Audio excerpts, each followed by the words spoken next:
আল্লাহ আল্লাহ আল্লাহ আল্লাহ, হায় হায়, কার আল্লাহ কিরকম আমি জানি না, কিন্তু মুহাম্মদুর রাসূলুল্লাহর আল্লাহকে দেখলে অন্যরকম দেখা যায়।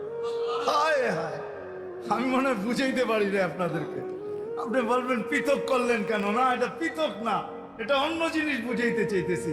মুহাম্মদুর আম্মাজান নিজে বলছেন, আম্মাজান আয়েশা রাদিয়াল্লাহু তাআলা আনহা বলতেছেন, ইয়া রাসূলুল্লাহ, আপনার ইচ্ছায় আপনার আল্লাহ এত তাড়াতাড়ি করে কেন? বুখারীতে আছে, বুখারীতে, যারা বুখারী পড়ায় ওদেরকে জিজ্ঞেস করেন, আপনার আল্লাহ আপনার ইচ্ছায় এত তাড়াতাড়ি করে কেন? আপনার আল্লাহ আপনার ইচ্ছায় যদি আম্মাজান বলতে পারে, তাহলে আমিও বলতে পারি। কার আল্লাহ কিরকম এটা আমার বিষয় না, কিন্তু মুহাম্মদুর রাসূলুল্লাহর আল্লাহ মুহাম্মদুর রাসূলুল্লাহর সাথে অন্যরকম।